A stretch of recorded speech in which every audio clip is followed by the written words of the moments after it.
compañeras, compañeros, autoridades tradicionales de los pueblos yaquis, representantes de las distintas culturas, etnias, indígenas de nuestro país, ingeniero Cuauhtémoc Cárdenas, antropólogo Salomón Natmat, ciudadano gobernador de Sonora, Alfonso Durazo, amigas, repito, amigos todos. Durante los 34 años del Porfiriato, de 1876 a 1911, las comunidades indígenas padecieron la más brutal represión que se haya registrado en la historia de México. En casi todo el periodo porfirista, el ejército asesinó a indígenas que defendían sus tierras comunales y se negaban a convertirse en peones de minas o de haciendas. En 1895, Porfirio Díaz mandó a desalojar a los totonacas de sus comunidades cercanas a Papantla, Veracruz, con la intención de hacer valer una adjudicación de supuestos terrenos nacionales a favor de su suegro, Manuel Romero Rubio. Este infame operativo consistió en el envío de soldados de línea que, según John Kenneth Turner, mataron a unos 400 indígenas, incluyendo mujeres y niños. Así, o más terrible, fue la represión que sufrieron los rarámuris de Temochic y Temozachic en Chihuahua en 1891 y 1892, al ser despojados de sus tierras. De igual manera, durante muchos años se mantuvo una cruel guerra de exterminio contra los mayas de la península de Yucatán y los yaquis, mayos y seris en Sonora, con justificaciones racistas.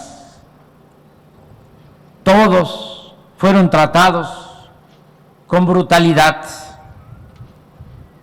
Para las élites porfiristas de entonces, los pueblos indígenas simplemente significaban un obstáculo que impedía la modernización del país. El hacerles justicia a los yaquis, comentó un veterano de esa guerra, perjudicaba el progreso material de la nación. Cometiendo una injusticia, decía, se favorecía el progreso. Y el gobierno optó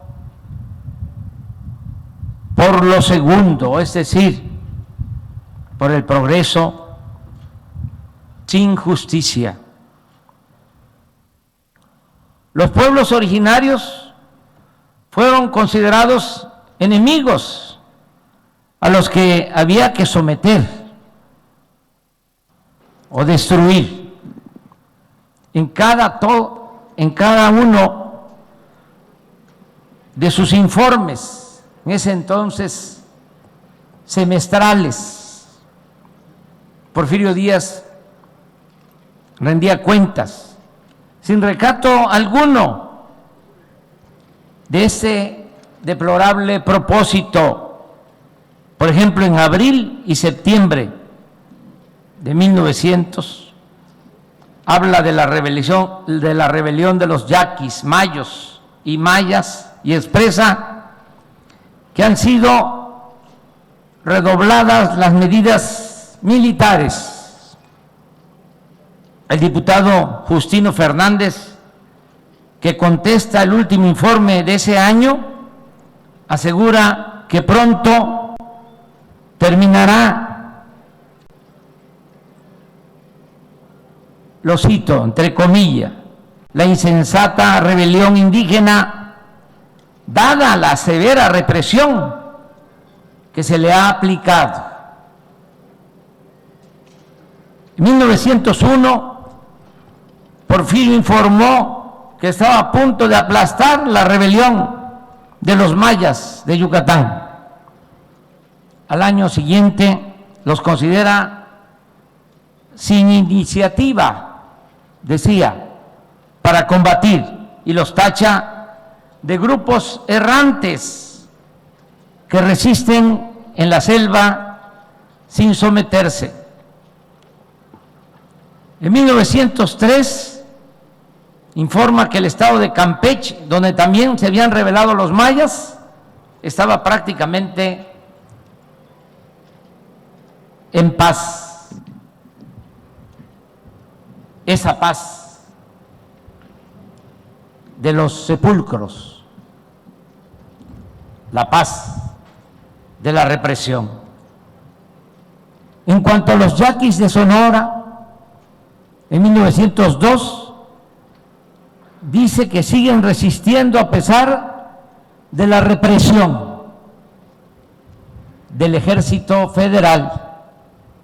Un año después afirma textualmente que prácticamente los ha sometido.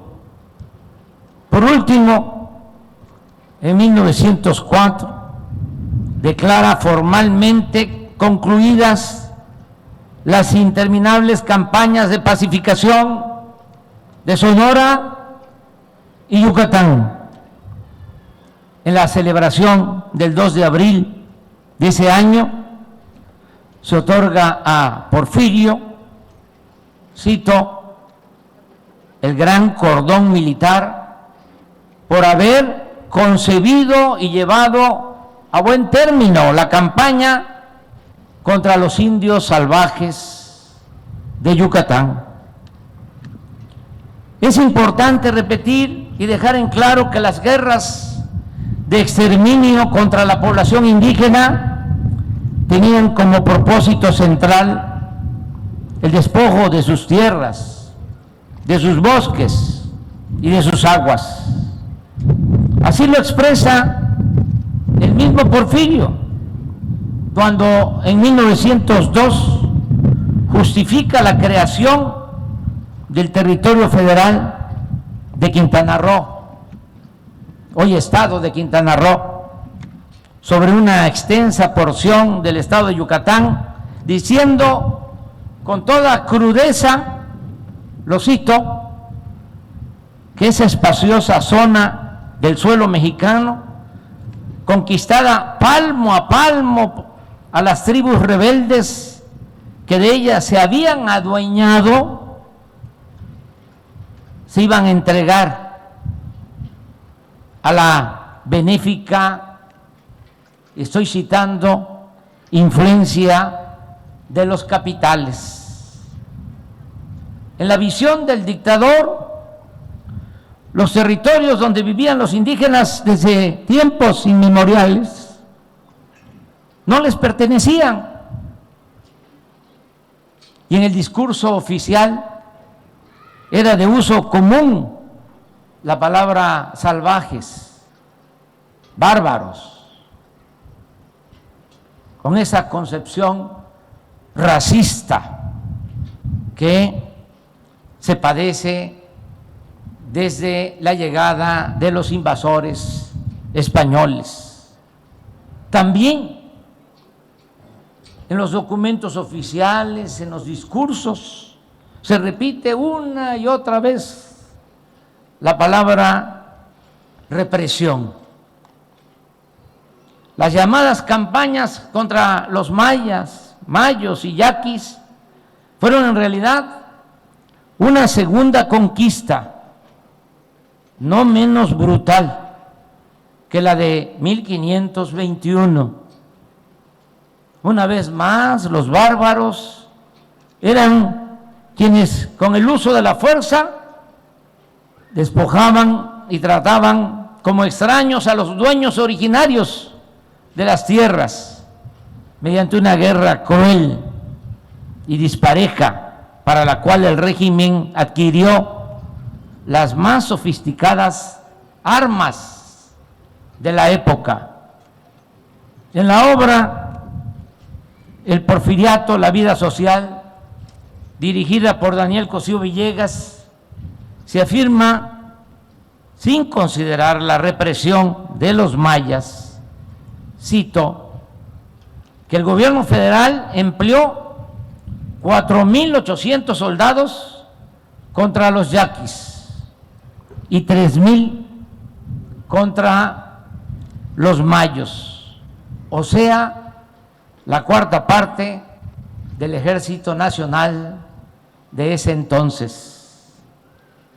En cuanto a los asesinatos, aunque ningún autor llega a precisar un número exacto, el mismo Luis E. Torres, despiadado gobernador sonorense, reconoció en una entrevista que habían muerto en campaña 15,000 yaquis y 200 soldados,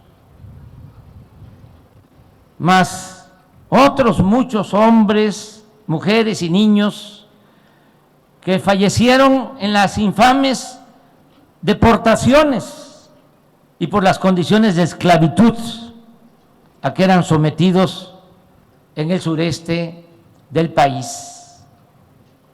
En fin, esta guerra de exterminio no solo es la más inhumana prueba del carácter dictatorial del régimen porfirista, sino uno de los capítulos más vergonzosos de nuestra historia patria.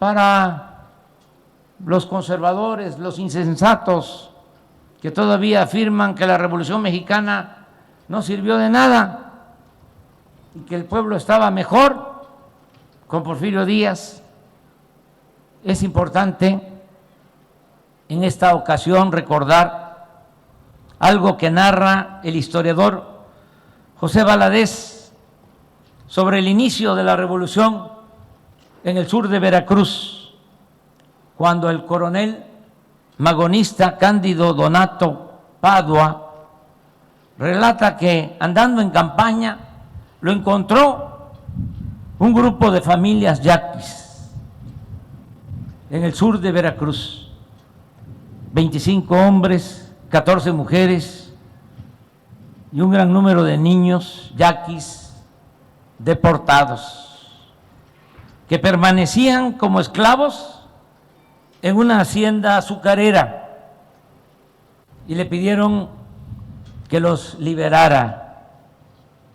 Como no había espacio suficiente en la lancha en que se transportaba el grupo guerrillero, el coronel Padua les propuso llevarse únicamente a los hombres, pero estos, sus antepasados, le rogaron que se permitiera a las mujeres y familias acompañarlos, porque si se las abandonaba en la finca, serían objeto de la furia de los capataces. Finalmente el coronel accedió y todo el grupo se puso en marcha, revolucionarios y prófugos, liberados.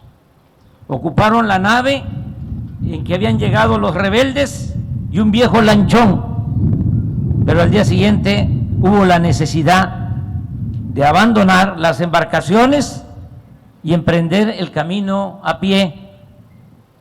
Así eran los revolucionarios, puro corazón. Por cierto, muchos de ellos han sido olvidados y ni siquiera conocidos, aunque son entrañables héroes anónimos.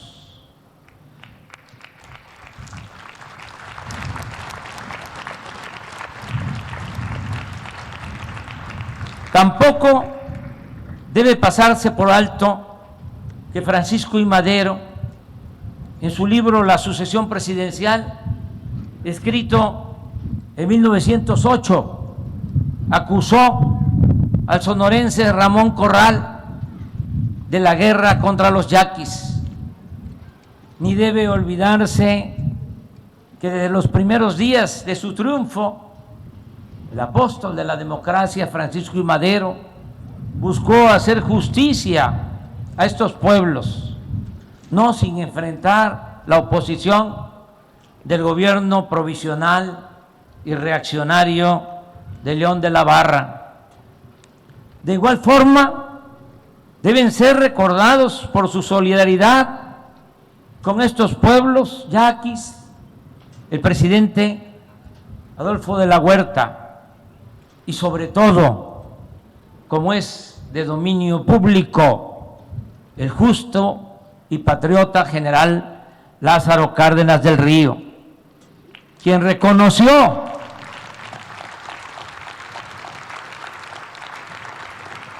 a los yaquis como los dueños originarios de un vasto territorio y les restituyó sus tierras y el agua, aun cuando con el paso del tiempo no se hayan ejecutado a cabalidad sus acuerdos y resoluciones.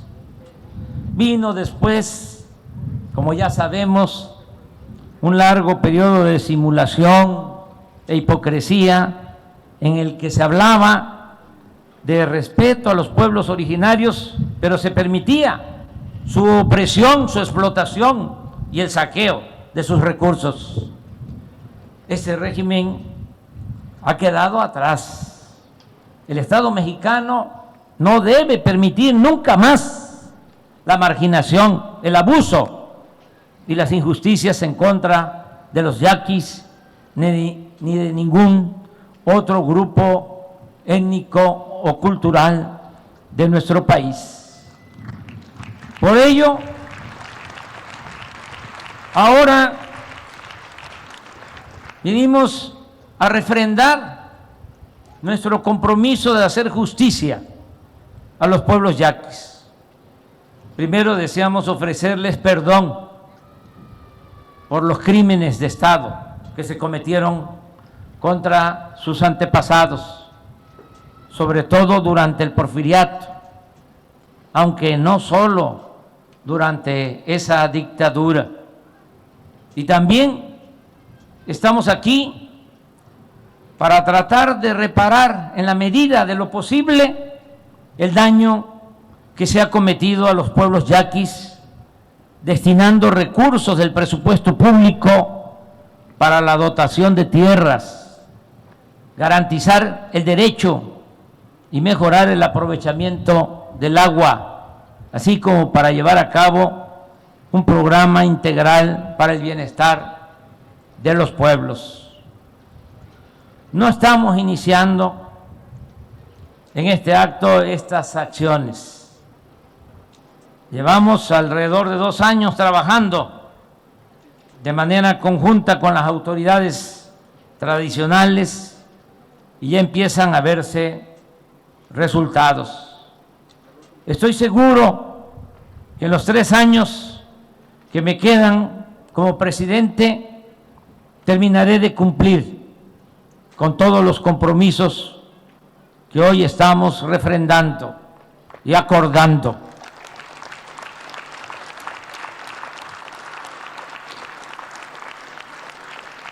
De todas formas, voy a seguir visitando periódicamente los pueblos yaquis. Cada 3, cada 4 meses voy a estar recorriendo los pueblos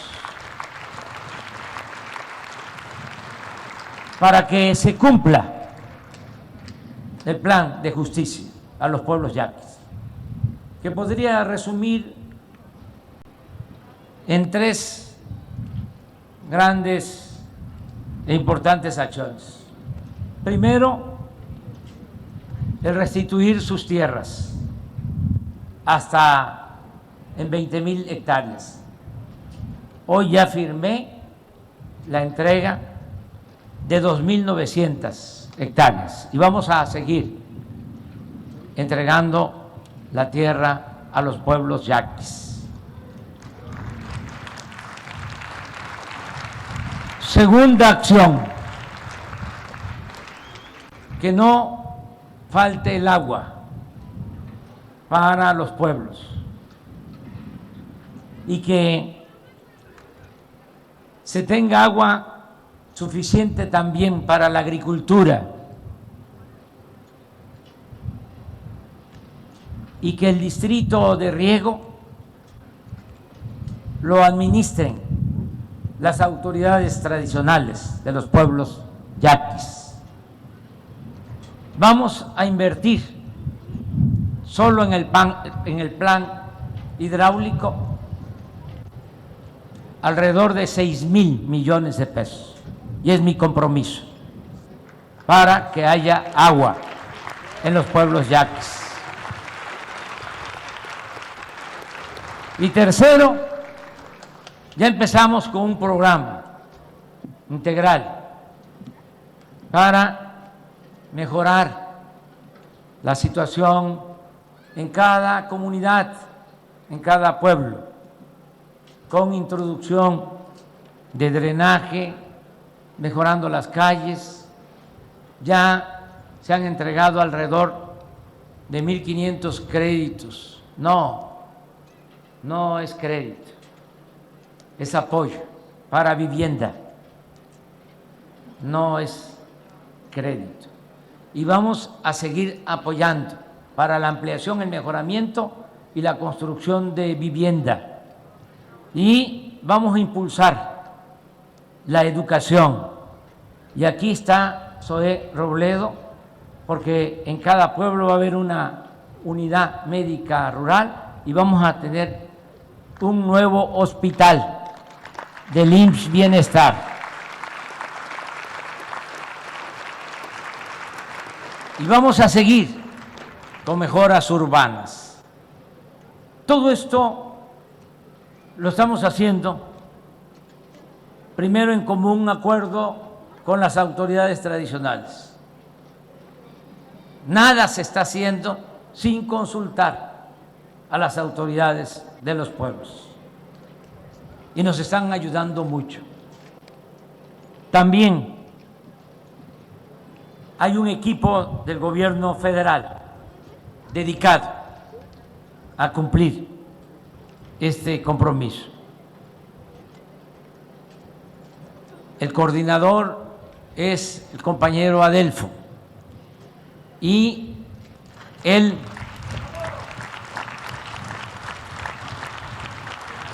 tiene el apoyo de todas las secretarías del gobierno federal. Pero ahora hay algo también muy importante que me da tranquilidad para que podamos cumplir los compromisos con los pueblos yaquis y también con el pueblo de Sonora. Me da mucho gusto que ya esté de gobernador Alfonso Durazo.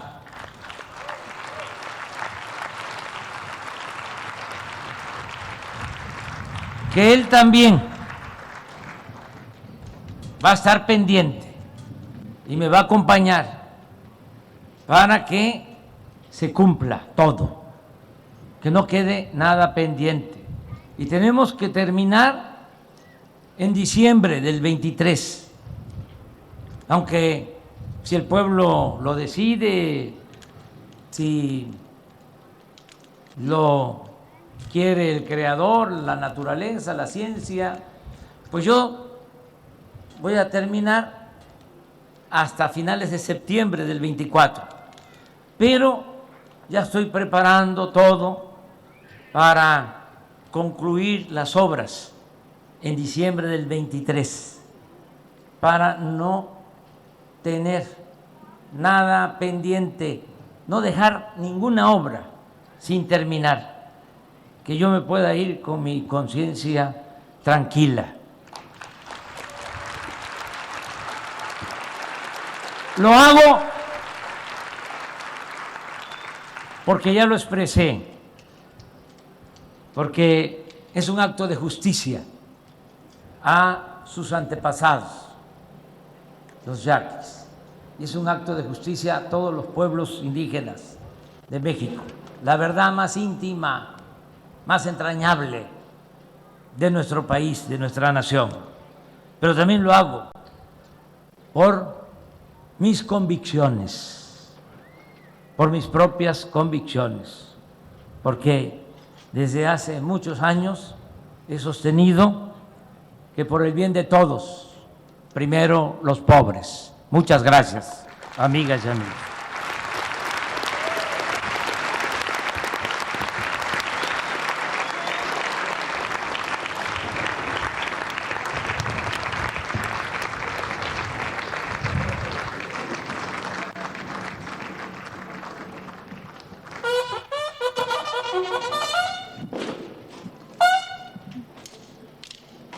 El coro infantil de Vican Pueblo. Justicia al fin, si me permite decirlo de esta forma. El presidente López Obrador pidió perdón a los pueblos yaquis y aseguró que están ahí, está ahí en Sonora, está ahí en esa región, para reparar el daño en medida de lo posible, al restituir sus tierras, que no les falte el agua y que se tenga suficiente para la agricultura, y con un programa integral para mejorar la situación de cada pueblo yaqui, con drenaje, con calles, con apoyos para viviendas, hospitales, escuelas, etc. Si usted me lo permite, creo que cabe perfectamente esta frase, justicia al fin. Y vámonos en chinga, permítame darle la bienvenida a mi gran amigo